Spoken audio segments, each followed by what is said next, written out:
All right, good morning and Happy New Year.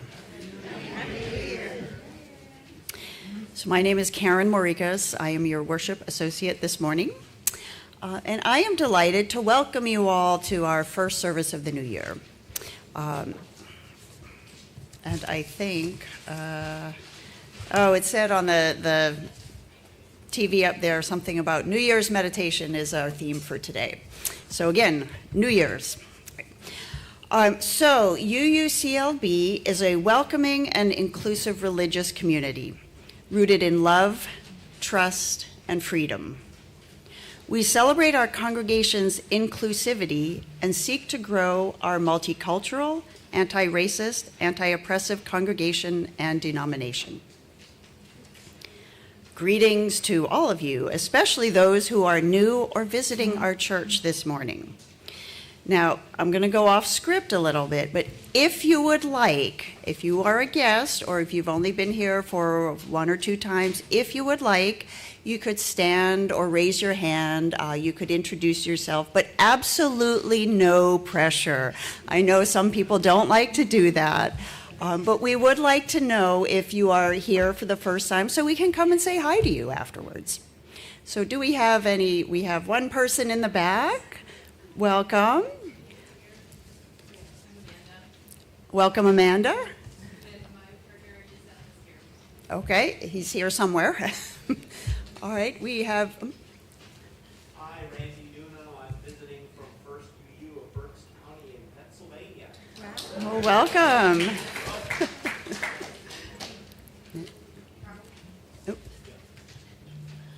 Oh. Amy? Welcome, Amy. Hi, I'm Jay. Jay? Welcome. Hi, I'm Vivian Howell, and this is not exactly my first visit, but I'm still a guest, not a member. Well, welcome, Vivian. And Hi, I'm Stephen, and this is Janet. We're up here for Mission Viejo today. We will, in a few months, be moving a bit closer, and we're looking for a community to grow our family. well, great. Well, welcome, Stephen and Jenna. All right. And if there's anyone else here, we'll all be outside afterwards. We're looking forward to speaking with you. All right. So, and also, if you are new or visiting, there is a membership table outside. You can stop by there after the service to find out more about information about the church. You can fill out something called a goldenrod newcomer form. I'm not even sure what that is. Yeah. Oh, okay, so it's on gold paper. You can scan the QR code on the order of service and give us your information so we can follow up with you if you would so like. And I see Joan has her hand raised.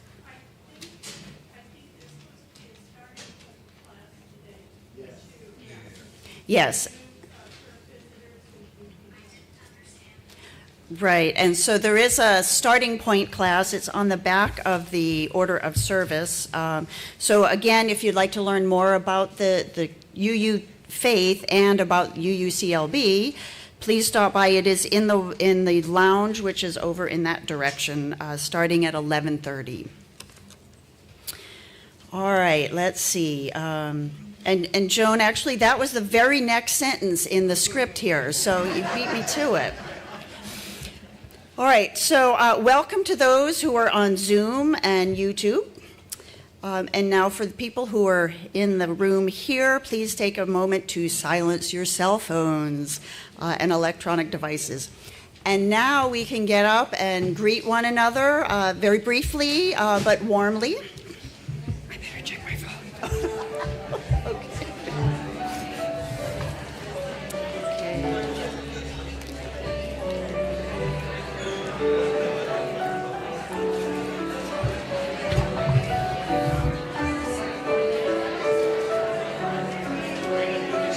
Good to see you.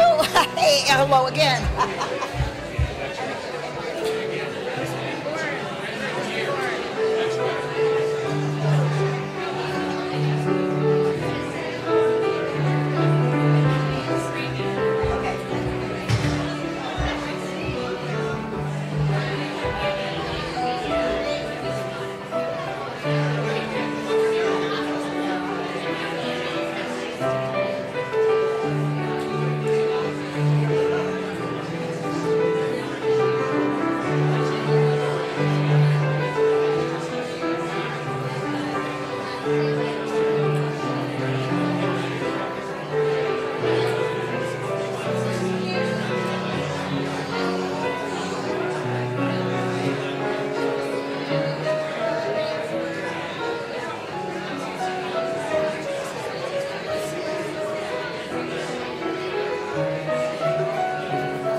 right, there'll be more time to chat after the service.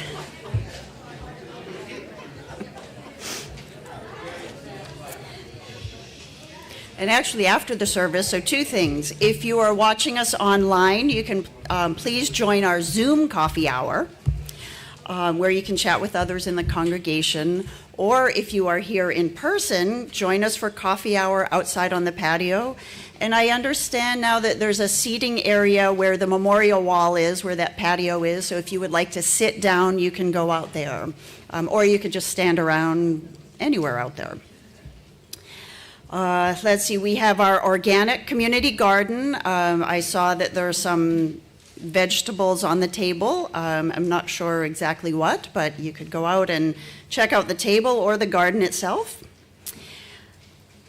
Children's religious education is off for today, so if there are any children, you are welcome to stay in here. I'm not sure I'm seeing any. A lot of young at heart people.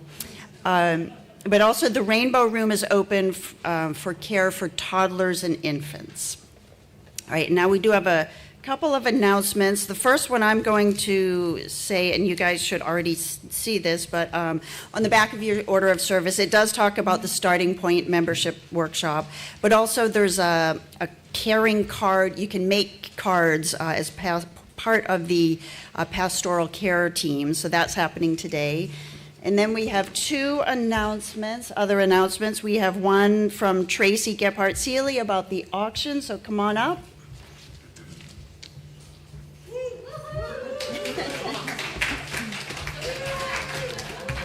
Hello, everyone. Okay, so first of all, if you all jumped on and tried to donate last week, my donation form is broken. Thank you so much to Joanne Pon-Rubin for emailing me and letting me know. So I'm actually going to duck out.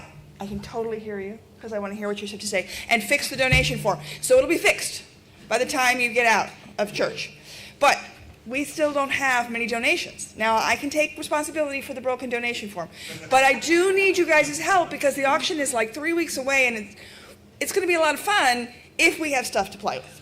So I see some of you who do great things, events, parties. Please make your donations. If you got something for Christmas and you really don't like it and you're not sure what to do with it, give it to us.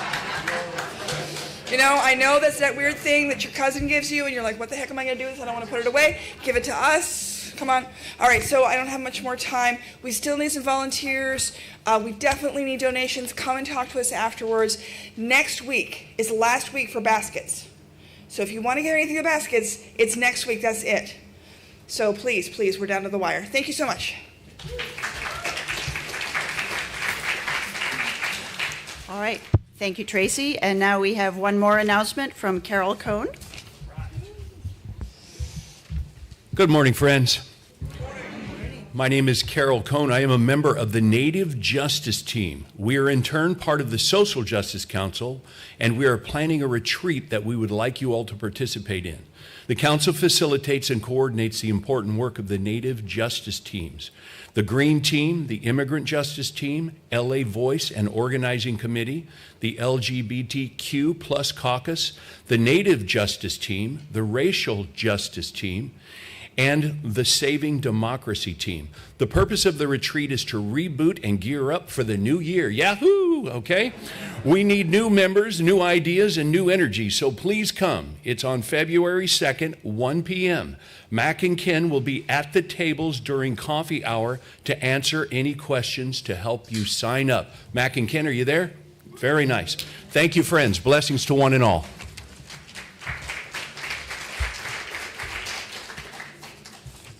All right, thank you, Carol. And now I would like to introduce our guest speaker today, Reverend Raina Hamre. So many of you know Raina. Raina is a longtime Unitarian minister. She grew up in Orange County, so not too far away. She was also the membership coordinator for several years here at UUCLB, so I think that's how many of you know her. She's also a frequent guest speaker. We like to have Raina because, well, we know her and she knows us, and she always talks about interesting things. So let's see, Reverend Raina holds a Master of Divinity degree and an MA in history. and she also served as a UU lay leader and as a director of religious education prior to her ordination. She is a UU mystic who teaches the pagan path, and she currently facilitates a UU pagan book group called Heart's Grove. She also leads ancestor healing work, meditation classes, dream exploration, and provides ritual training as founder and lead teacher of Three Worlds, One Heart Mystery School. And most of this information is on your order of service, and there's a URL that you can go to for more information. So please help me welcome Raina.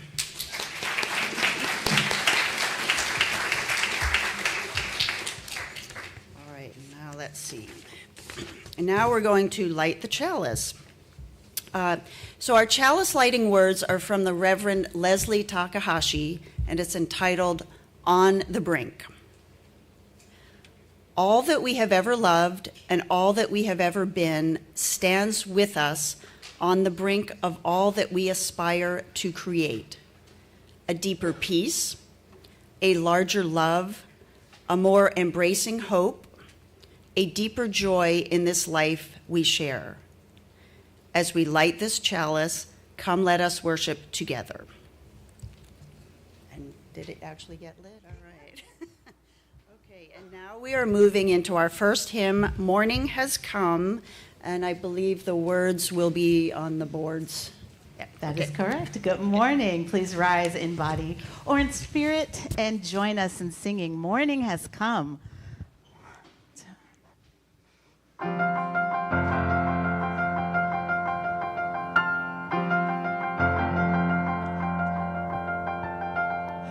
Morning has come, arise and greet the day. Dance with joy and sing a song of gladness.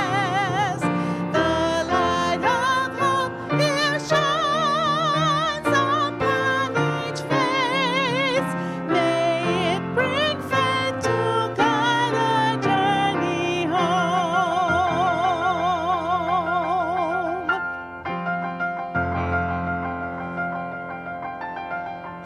A new day dawns, once more the gift is give. Wonder fills this moment shared together.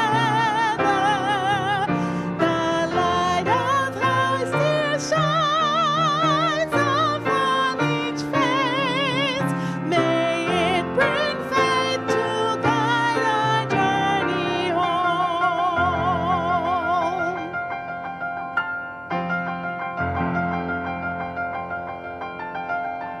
Open your eyes to see that life abounds. Open hearts to welcome it among us. The light of love here shines upon each face. May it bring faith to guide our journey home.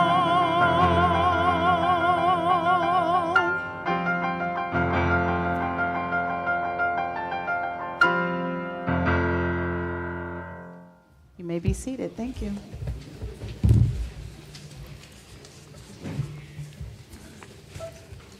We're switching up the order of service just a bit, but first I'd just like to say thank you to Reverend Lissa and to all of you for having me back. A wonderful tech team, our musicians, Siobhan, Karen, Teresa in the office, thank you so much. It's so much fun. It's like, oh, I know all these people. Yeah. And there's some new friends to meet out in the congregation today, too. So we're going to have a longer reading. This is from artist Michael Hendricks. Earlier this year, we moved our Cambridge, Massachusetts-based studio into a building in Central Square. We wanted to personalize our new home with some public art, but we're uncertain about what final expression it should take.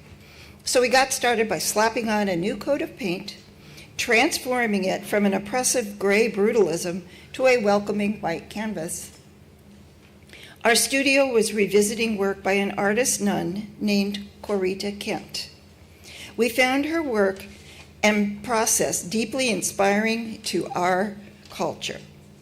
There's a backstory worthy of telling here. In 1971, Boston Gas Company commissioned Kent to paint a mural on a gas tank in her new hometown of Boston. The work, known as the Rainbow Swash, is a simple commentary on the nature of painting and minimalist joy. A 6-color comb-over on the bald head of a stout roadside tank. Kent was an unlikely candidate. For nearly 2 decades as a nun in the Sisters of the Immaculate Heart in Los Angeles, she had pushed the edges of acceptability as an artist, teacher, and activist. Her work, now recognized in the pop canon alongside Andy Warhol and Roy Lichtenstein, challenged cultural norms by reappropriating common packaging and advertising slogans and then setting them alongside passages from the Bible, pop music, and classic literature. As counterculture gained momentum and Kent used her art to advocate for justice and peace, her profile grew and her messages sharpened. Eventually, her protest was too much for the church to handle, and they mutually separated, leading Kent to make a move to Boston to continue her new art. But something changed in 1970. While her activism persisted, a new body of work arrived with simple brushstrokes and appeals to love each other. It was this moment that, 15 years later, culminated in her iconic U.S. Postal Service's love stamp, and also led to the commission from the Boston Gas Company. Today's headlines are a 1960s deja vu. Culture wars, social injustice, sexual harassment, mass shootings, covert ops, media corruption, political failure. It's easy to draw parallels to Kent's day and to find artistic expressions in response. But I've personally wondered how Kent made the shift to rainbows and love. And I mean that with no irony. Maybe it comes down to this simple truth: love wins. While Kent was popular in her time at Immaculate Heart, even landing on the cover of Newsweek, she didn't achieve true household status until her 1980s U.S. Postal Service love stamp. It's the message we all needed, and it's still the message we want today.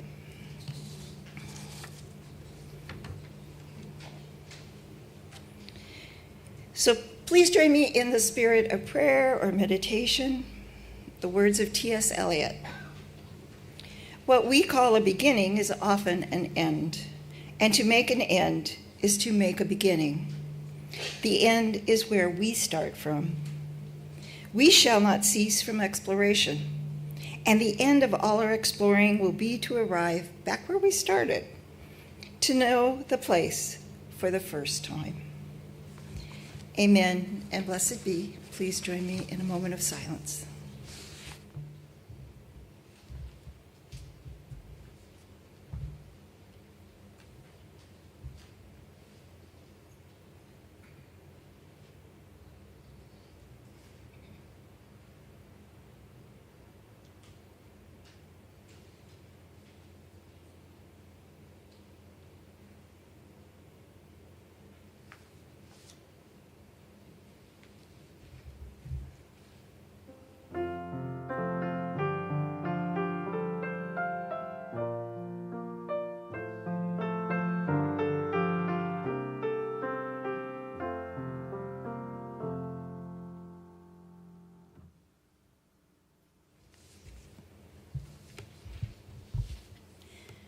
In this congregation, we witness to one another's lives in our times of joys and sorrows. Oh, sorry, hold on. I read that wrong. In times of joy and celebration, as well as in times of transition, grief, and suffering. We now invite you to come to the chancel to briefly share a joy or sorrow with the congregation, or to write it into chat if you're online. Please be mindful of the need to balance sharing with the respect for other elements of our service. So in other words, briefly share your joys and sorrows. Our mic and online chat will be open to share the joys and sorrows we wish to hold in our caring embrace. Let us widen our circle of care and hold one another in compassion and love. If anyone would like to come forward, we have a microphone.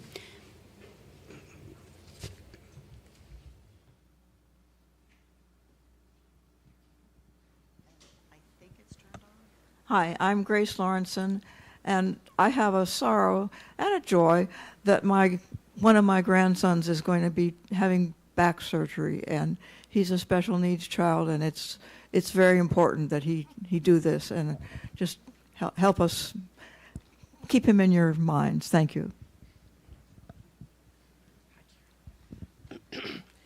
This might be a little political, but we'll get over it. With Jimmy Carter's passing. Who are you? Oh, I'm Lisa Moore. With Jimmy Carter's passing, I've realized I have had some comfort and some hope. I watched a little bit of his services beginnings yesterday, and it just brings me back to when things were civilized and you know, people. I mean, what an amazing man. That's all I have to say.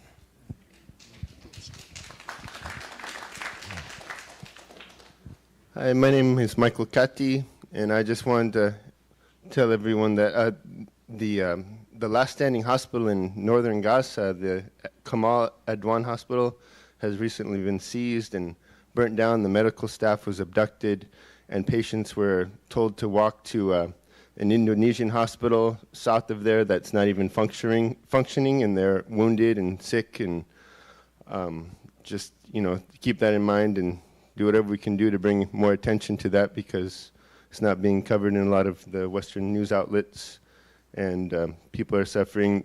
The doctors have been brought into a facility that has already been known to have tortured and raped other doctors that have been killed, and so. Good morning. My name is Misako, and I reinforce his sentiments very strongly.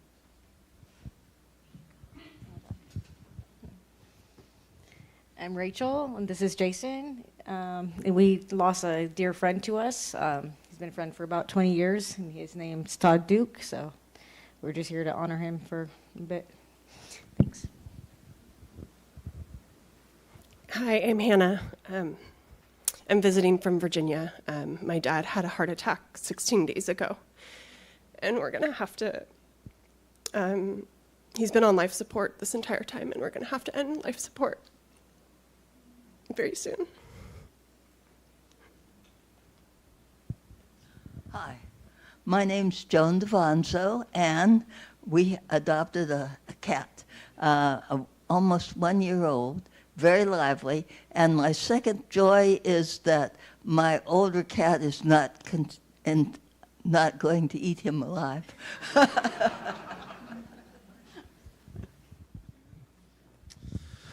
Hi, I'm Eric So. I have a personal sorrow to share that my sister and her husband have just moved away to Washington, D.C.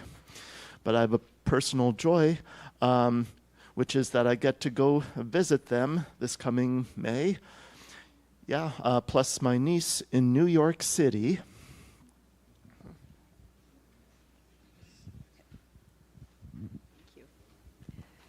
Hi there, everybody. Roxanne Korzeniowski.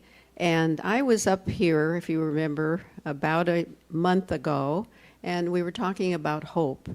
And I had hoped for a new kidney for my son, who had been on dialysis for 2.5 years. Well, we had a Christmas miracle, and a family donated, lost their husband, and donated one of the kidneys to my son. It was truly, I could not believe that it happened. It was such a wonderful event. And I just am asking you, I feel that all of the prayers and energy that we had that day really made a difference for him. So I wanted to thank everybody here. I want to ask you to put your prayers in mind for him as he recuperates in the hospital. There has been some issues in his recuperation, but we're praying that he is successful. And I want you also to keep in mind the donating family with Schroeder. And so say some prayers for them. I know that they are missing their father and husband. So thank you very much.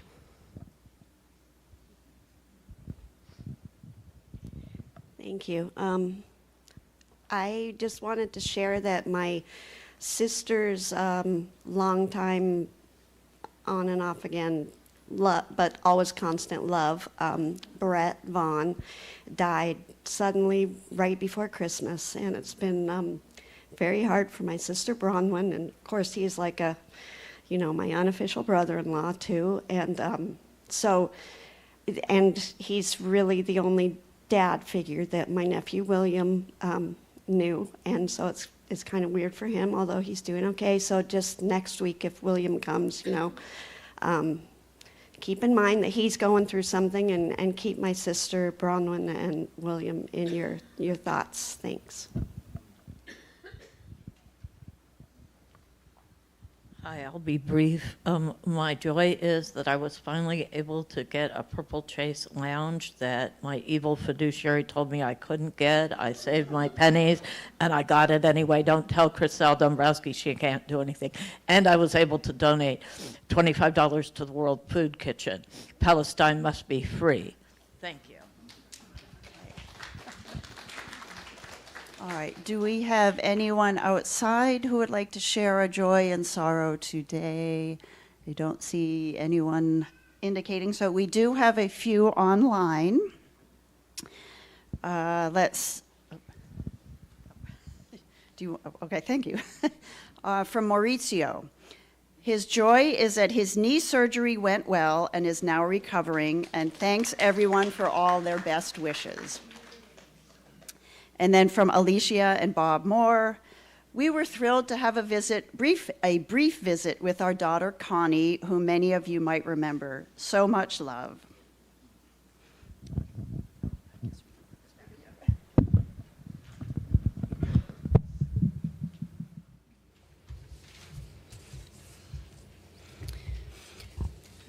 We lift up these joys of our lives, small and large, the anniversaries, new jobs or homes, birthdays, and special occasions. We celebrate these joys with you, and we mourn the grief, loss, and hardship within our own UUCLB community, the greater Long Beach community, and our larger world. With these words and love in our hearts, we conclude our shared joys and sorrows. We will now move into our offering. So as we move into our time for generosity and giving, we express gratitude for all the gifts each person gives to this congregation. Our Sunday offering helps to sustain our congregation alongside the generous pledges and contributions of our members and friends. As you offer your gift, take a moment to offer gratitude for our beloved community, the connections being made, the lives changed. Thank you for your generous financial support of UUCLB and all you do to help our church thrive. Our offering will now be received.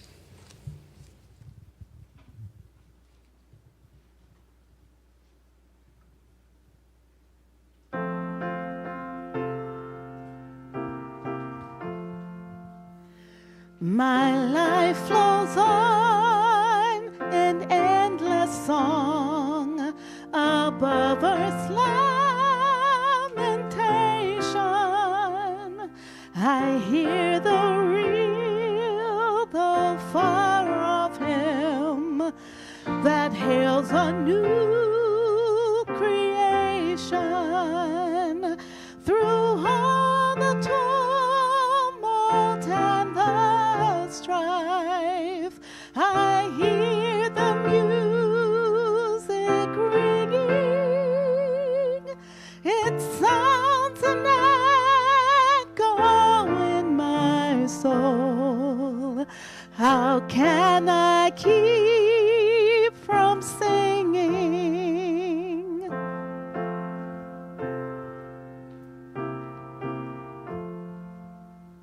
What though the tempest round me roars? I know the truth, it liveth. What though the darkness round me close? Songs in the night it giveth.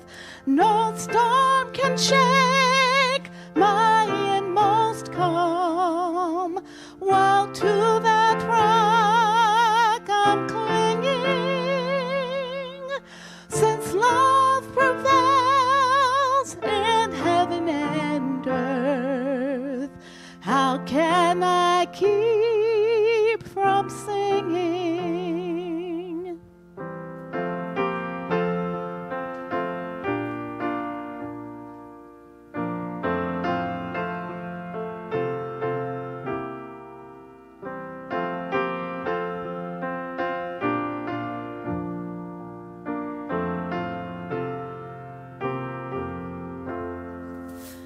Through all the tumult and the strife, I hear the music ringing. It sounds an echo in my soul.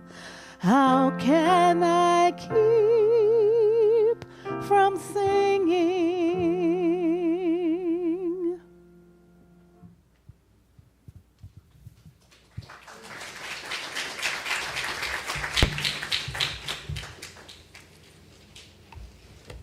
So beautiful, thank you.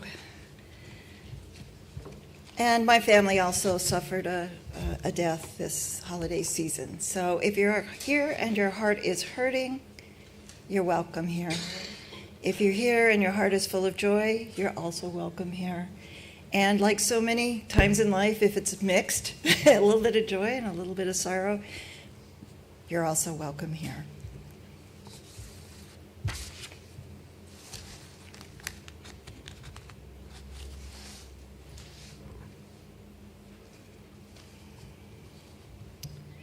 The mid-20th century playground equipment I used as a child could be described as practical, utilitarian, simple, and designed for the body, but not the imagination. The year I was 9 years old, I heard through the kids' grapevine that a new magical playground called Atlantis had appeared on the faraway borders of East Garden Grove. Living on the west side, I rarely got to go across town. Cool things happened over there. The yearly Strawberry Festival, a bunch of other schools. There was even a main street. I lived in the suburbia side. Once I went to the new Atlantis Park, inspired by the sunken continent, lost in time. I was completely enchanted in my body and my imagination. I even risked the scariest thing in my house, the anger of my father, to get there one weekend. We had been firmly instructed never to wake Dad up from his Sunday nap. My younger sister and I had been invited by the neighbors to go to Atlantis Park. If I was worried if I woke my dad up, he'd automatically say no. It was quite a quandary. So I assured the neighbor parents that it was okay if my sister and I went, never exactly saying that I asked a parent. When we returned, my now very awake dad was furious. I calmly and in a very lawyer-like voice explained to him that he had instructed us never to wake him up from his Sunday nap. I was merely following his instructions. That set him back a bit, and I got a vague and confused reprimand. But I had gotten to go to the mythical land of Atlantis, At 9, I became captivated by hands-on public art. Atlantis Park was created in the 1960s by a former park supervisor. He wanted an imaginative play space in Garden Grove and built it 4 acres huge on an abandoned airstrip. Writer Alexander Charon, another besotted Atlantis lover since childhood, tells us, something creative emerging from the sea of asphalt was what planner Wallen and his boss wanted to deliver. What made the park so cool was that it wasn't entirely consistent with the urban planning ethos of Southern California. To deliver on that vision, they took the further step of tapping the artistic talents of a young Mexican artist named Benjamin Dominguez. Dominguez's creative structure included seahorses, the dragon slide that always had a long line, even a sandlocked Viking boat. When I was researching public art and the Atlantis entryway mosaic, there's a big mosaic at the front, came up on my screen, I was flooded with memories of my time between the worlds as a child in Atlantis. My experience with that public arts project is carved into my heart and my imagination. Public art is defined by the Tate Gallery as art that is in the public realm, regardless of whether it is situated on public or private property, or whether it has been purchased with public or private money. This is the art we see out in the world, whether on the grounds of a bank, our own beautiful grounds here, or carved in the sand in the beach. This is the art we see all around us. It invites us to really look at the places where we live, where we visit, and where we work. It gives us the opportunity to see deeply within ourselves what we have made for ourselves as creative beings to experience in our everyday lives. I know there are many artists here, because I know a bunch of you, that are sitting in front of me right now. You create all kinds of art. Thank you, thank you, thank you. As Unitarian Universalists, we are very adept at overlapping our creative works into our social justice work. UUs include the arts in our Sunday services, and our buildings and grounds, and all kinds of stuff. Our music speaks to our values on Sundays. The old joke is Unitarians can't sing because they're reading ahead to see if they agree with the words. Yes. Our music speaks to our values on Sunday.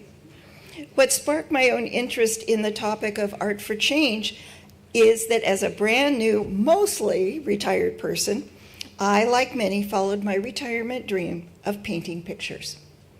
Like many UUs with a big change in my life, I immediately began asking questions about my new serious hobby. That's kind of what we UUs do, right? Yeah, we start asking questions right away. As I stepped out of active social justice work, I felt a nagging sense of guilt and kept asking myself, is art really the best use of my time? Is learning to paint a flower worthwhile? It wasn't immediately turning out to be serious social justice artwork, like Cape Town, South Africa's artist Lady Scully, who critiques sex, gender, race, the patriarchy, and gender-based violence in Cape Town, South Africa. Maybe I shouldn't try any art unless it came out like kind of perfect and social justice-y. If you want to see this incredible woman, Lady Scully, I'll put in a little plug for her. She's the lead character's mother in the Netflix first original African series, Queen Sono. And I did watch it. It's like an action adventure. Kind of, she plays a spy, and it's exciting. But I recommend that you look at her art too. In spite of my doubts, I persevered and continued with my art classes. If I had quit, I would have missed the incredible adventure of finding a new skill. This skill can bring some smiles, some puzzled looks, while it allows me to share my visions and values from my heart without words. As a newly minted artist, I now recognize the public artworks that are hidden in plain sight all around us. It's kind of exciting, like, yeah, right there, right there. I realize I've been asking the wrong question as a new artist. I've taken classes, read books, traveled around locally and online to see public art and community art. My question has changed dramatically to an entirely new perspective and model. My original question, which flowed from my discomfort, how can I take the time to learn to paint a flower when the world is coming apart, has changed to this question. Why do we live in a world where someone might feel uncomfortable taking the time to learn to paint a flower? As a UU minister, I work mostly with words, which are wonderful things, but the last election showed us that there are limitations to words, logic, and reason. I have always known that words are powerful. I'm learning about the power of not only the finished flower, but the creative spirit in all of us, the spirit that longs to create images, songs, poetry, and any well-designed or constructed item. As I move forward into this last chapter of my life, I want to actively choose how to spend my final years. Also, as I move forward in this new learning process, it's a fun challenge to discover ways to incorporate my UU spiritual values directly into my work. Almost a year into painting, I'm currently facing what I'm calling the Thomas Kinkade dilemma. Who knows who Thomas Kinkade is? Almost everybody, right? This falls under the question of art and meaning. Kinkade began as a traditional landscape painter, but became a very wealthy commercial artist. Marketing is idealized country scenes of sugary places that don't exist. Widely criticized, he later sold his paintings that were printed up and then touched up by other workers. He also had all these Thomas Kinkade franchise shops and stuff, made a lot of money. But does anyone have the right to criticize Thomas Kinkade for bringing joy to masses of people? One estimate I read says Kinkade's work is in 1 in 20 households in the US. I spluttered and laughed at this. My husband and I have made lots of jokes about Kinkade and his products. But then I remembered, I have 2 Kinkade magnets I have from my mom's house on my refrigerator. I have a Kinkade throw blanket my sister gave me at the bottom of a drawer. Who am I? Who am I to throw critical rocks at Kinkade's gingerbread house paintings? Kinkade's story did not end well. He died at a fairly young age of alcohol poisoning, leaving his wife and his girlfriend to battle with lawsuits regarding his very romanticized legacy and his estate. How am I being Kinkaded? As I show my edgier paintings of druids and the full moon and Sekhmet and the gods and goddesses, some folks smile blandly and just look at them and go, oh. I should start taking pictures of people's faces. Enter the puzzled looks and frowns. But when I show them my paintings of vaguely European houses with lots of little flowers and cute cats, everyone loves them. I'm encouraged to put them in art shows. Another question is now begged. Is art designed to bring us joy or to make us think? This is argued endlessly, not in the art world and well beyond. Granted, we have all kinds of artists, from eco-artists who make art from discarded trash, very obvious social justice art, and performance artists who reenact or create events that remind us to reform and change the world. As I was struggling with these questions, I came upon the book, Acts of Resistance, The Power of Art to Create a Better World, by Amber Massey Blomfield. I read this book with a pen, and I'm singing and yelling out, yes, yes, yes, and I'm underlining. And I started the questions and the answers about art for change. She shot an arrow into my heart by asking the same questions about creating art. Massey Blomfield urges us to see the value not only in the art we make that has strong, direct social justice connections, but to realize that the emotions that art touches in us are radical in themselves. Seeing beauty and experiencing joy, especially in the everyday, is a radical act in itself. Many others express this and discuss it. In her last chapter of Acts of Resistance, it's titled Utopia and speaks to the revolutionary power of integrating our creativity in our artworks, opening up our joy in our everyday world, in all the things we use and have. I love this book because it reminds me and us in political times like today, each artist, each of us as creative people who care about our communities, of our work. Our work involves not only doing the work of justice, but modeling how that future world will be once it exists. And I kept hearing that, the theme with the Peter Graves show, you know, Mission Impossible, the original. Your mission, should you choose to accept it, is to model what that world we're working so hard for will look like.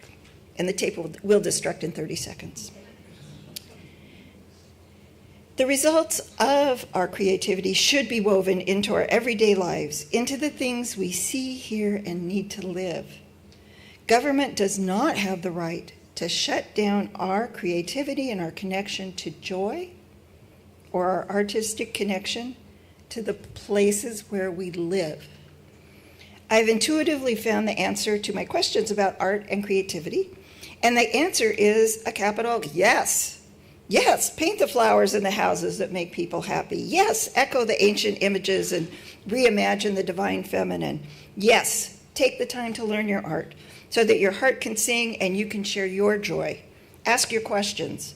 Yes, make that edgy art that makes people feel uncomfortable, like Lady Scully.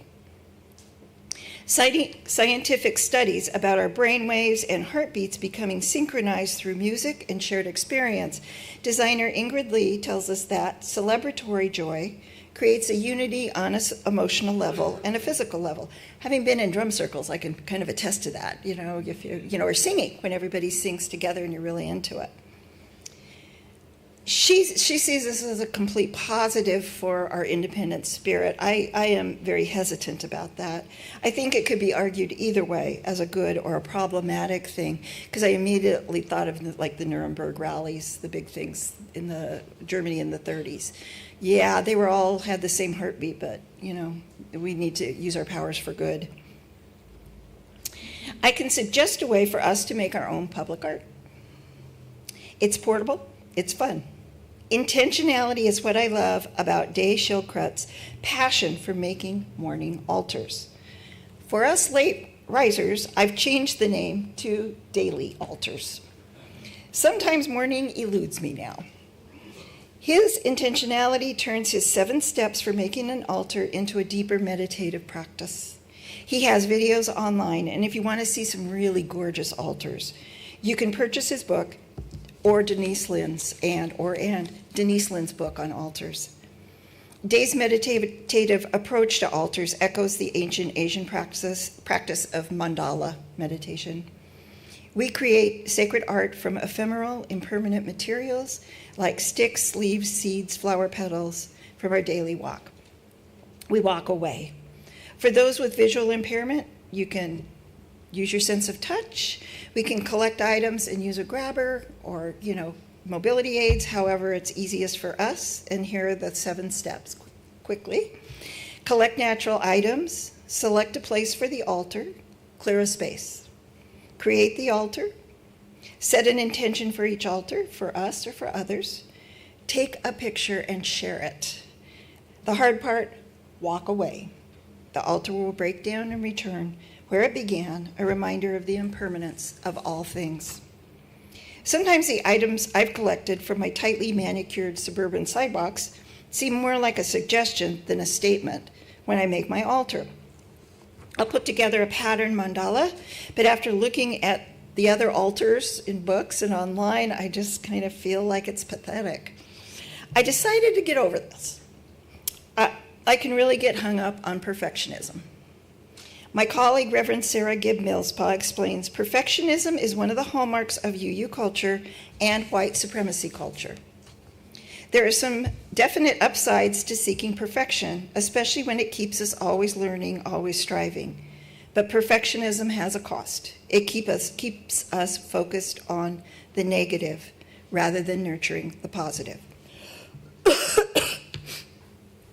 Making a daily altar can not only lead us into spiritual practice, but help us release the grip of perfectionism. Passers-by can experience the transience of nature and share a moment of joy. My art teacher suggested I paint pictures with my non-dominant hand, which for me is my right hand, and display the pictures publicly as a tribute to living with the disease multiple sclerosis. This is at odds with my own ego and perfectionism.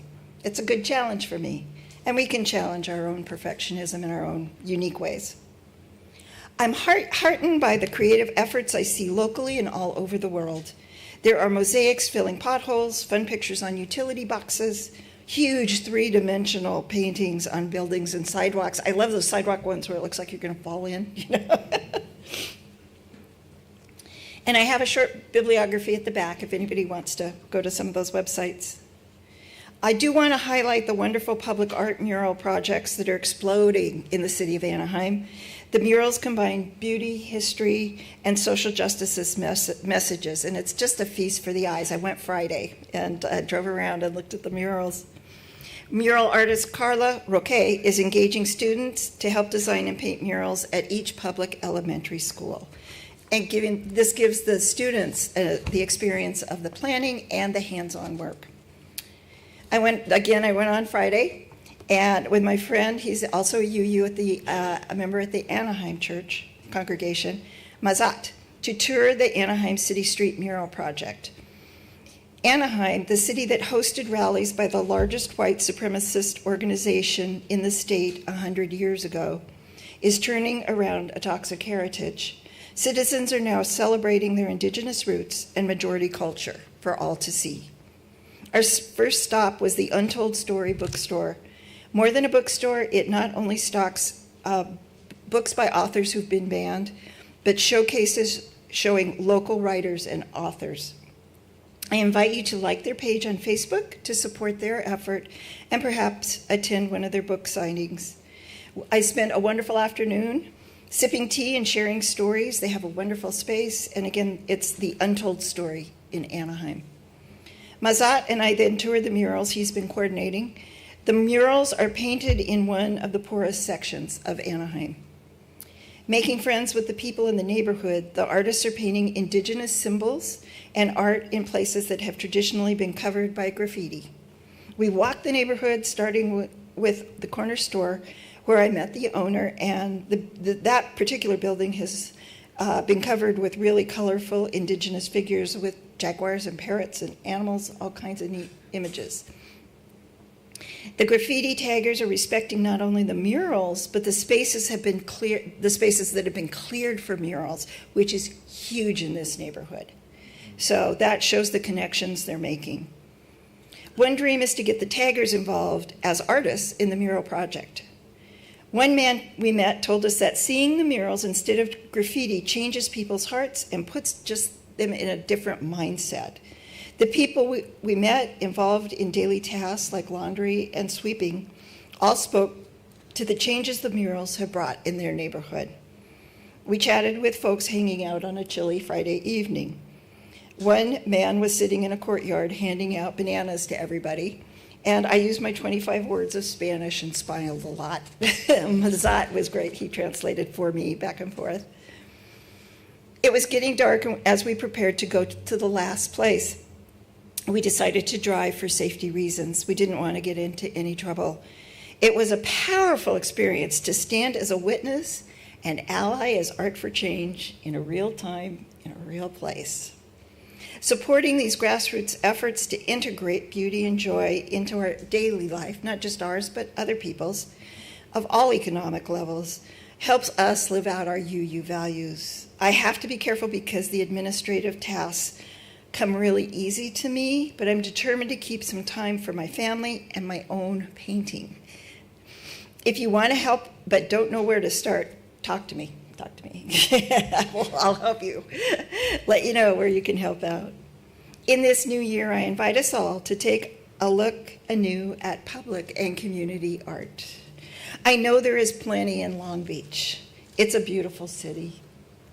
Perhaps rethink and renew your own creative flow, crafting whatever overlaps with your passions. Try building a daily altar. There are many places to look for inspiration, the new and the past. As T.S. Eliot tells us, we shall not cease from exploration. The end of all our exploring will be to arrive where we started and know the place for the first time. We can look to our historical and cultural roots, to mythical worlds like my memories of Atlantis, but best of all, inspiration will be found in that flow that's inside each of us, that flow from head to heart to our mind's imagination, where it's forged into something new. I'll meet you in that land of inspiration, friends. Let's make some art and bring each other revolutionary joy in 2025. Amen and blessed be.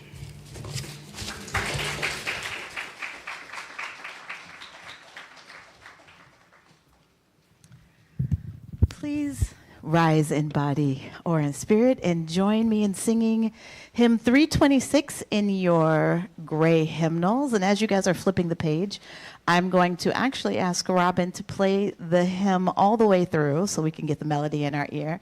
And ask that Natalie please go ahead and place the first verse lyrics on the screen, and we'll sing all three verses.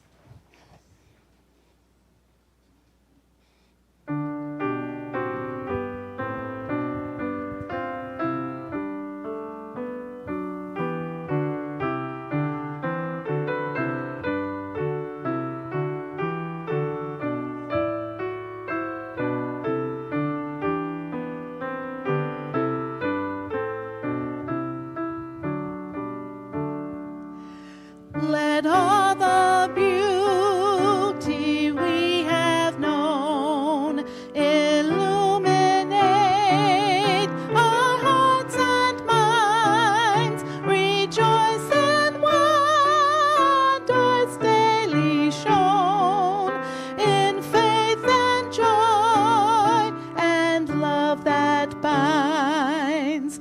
We celebrate with singing hearts the loveliness of sky and earth, the inspiration of the arts, the miracle of every birth.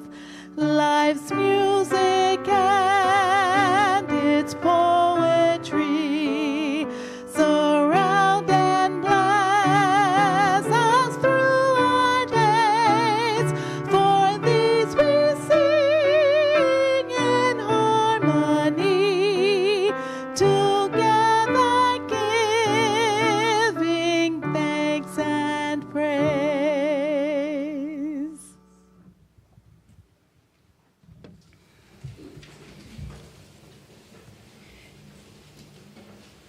Our closing words are from artist and writer Amber Maisie Blomfeld.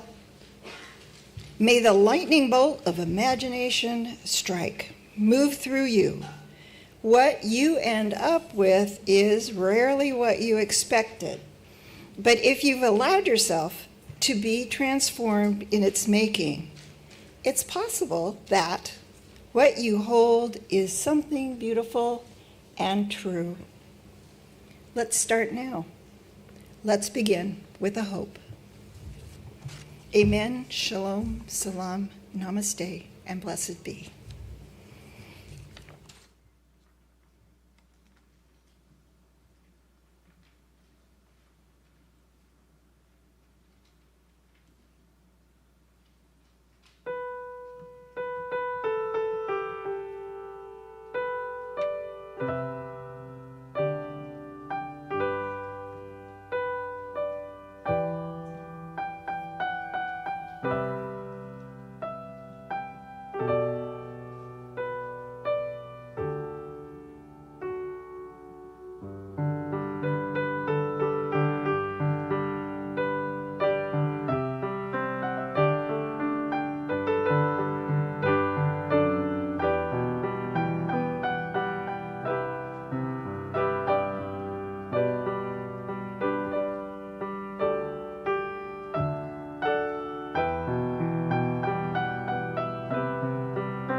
Hello, everyone. If you'd like to stay on for coffee hour and some discussion online, you can now turn on your cameras and your video or your microphones and join me.